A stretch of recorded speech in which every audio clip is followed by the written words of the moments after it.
Hey everyone! From 1999 to 2002, Fox Kids aired an animated series called Spider-Man Unlimited. It came out after the successful Spider-Man the Animated Series and followed Peter Parker as he ended up on Counter-Earth. The show lasted only one season with 13 episodes and was cancelled due to low ratings, which were affected by the rising popularity of Pokemon and Digimon. The last episode, Destiny Unleashed, ended on a cliffhanger. It was revealed that the symbiotes were working for Synoptic and began taking over Counter-Earth. For more than 20 years, Spider-Man fans and lovers of this show have wanted to know what would have happened next. A few years ago, the show's head writer, Larry Brody, released descriptions of the planned episodes for the second season. There were supposed to be 11 more episodes. In this video, I will tell you all about them. Let's go!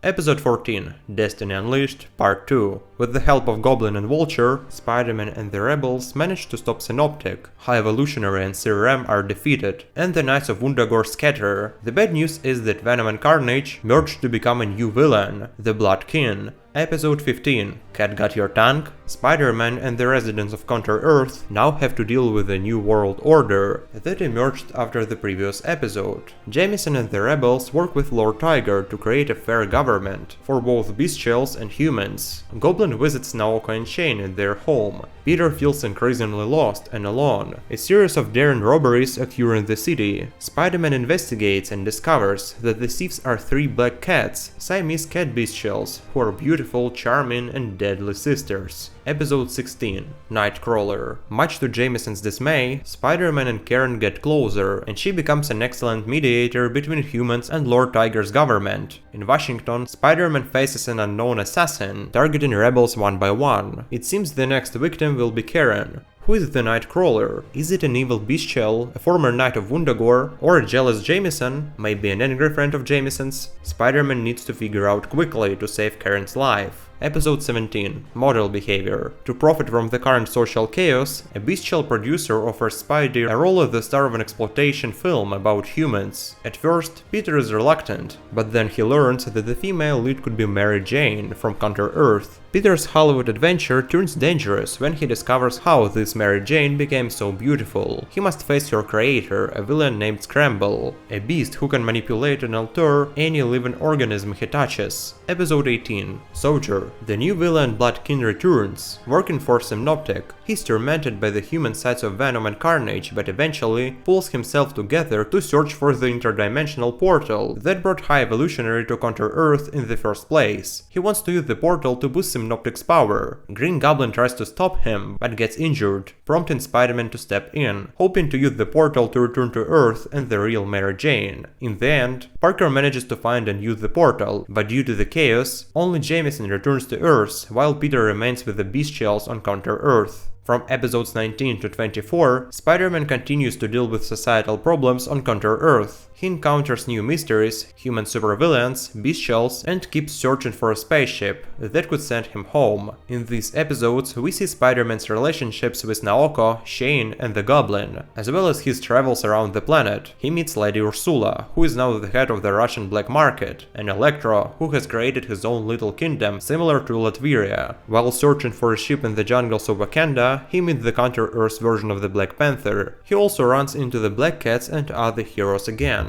Eventually, as the relations between the bestials and humans improve, and everything seems to be going well, High Evolutionary and CRM appear, now more angry and powerful than before. In the final two action-packed episodes, Spider-Man makes a comeback after a tough defeat and finally beats the villains for good. He then heads back home, to his loved ones, who he has missed for so long. In the final episodes of Spider-Man Unlimited Season 2, the show dives deep into Spider-Man's complex relations and his ongoing battle to return home. Throughout the second season, he forges stronger bonds with Naoko, Shane, and the Goblin while exploring different regions of Counter-Earth. His encounters with characters like Lady Ursula, Electro, and the Counter-Earth Panther reveal new alliances and challenges. As the series progresses, Spider-Man's determination to find a way back to Earth intensifies. Despite facing numerous obstacles, he continues his quest, driven by the hope hope of reuniting with his loved ones. So his adventures lead him to formidable foes, including the reappearance of the High Evolutionary and CRM, now more vengeful and powerful than ever. In the final 2 episodes, Spider-Man faces his most challenging battle yet. The stakes are higher, as the bestials and humans finally start to understand and cooperate with each other, working towards a peaceful coexistence. However, this fragile harmony is threatened by the return of High Evolutionary and CRM. In a series of intense battles, Spider-Man, with the help of his allies, manages to defeat the villains once and for all. With High Evolutionary and CRM defeated, Counter-Earth begins to rebuild and heal. Relations between bestials and humans continue to improve, laying the foundation for a more united society. Spider-Man, having played a crucial role in these changes, finally discovers a way to return to his Earth. In a bittersweet farewell, Spider-Man says goodbye to his friends he made on Counter-Earth, knowing he has left the planet in a better state. He steps through the portal, his heart filled with anticipation and hope. As he arrives back on Earth, he is greeted by his loved ones, including the real Mary Jane, bringing a heartfelt and emotional conclusion to his journey. The season ends with Spider-Man reflecting on his adventures and the friends he made along the way. Though his time on Counter-Earth was filled with challenges, it ultimately made him a stronger and wiser hero. The final scene shows Spider-Man swinging through the familiar streets of New York City, ready to face whatever challenges lie ahead, with renewed determination and hope. By the way, the writer and producer of the series promised to share the full scripts for episode 14 to 18, so we will be eagerly waiting for that. But you are, my dear viewers, click on the like button, subscribe to the channel and write what you think about it in the comments below. We'll see you soon!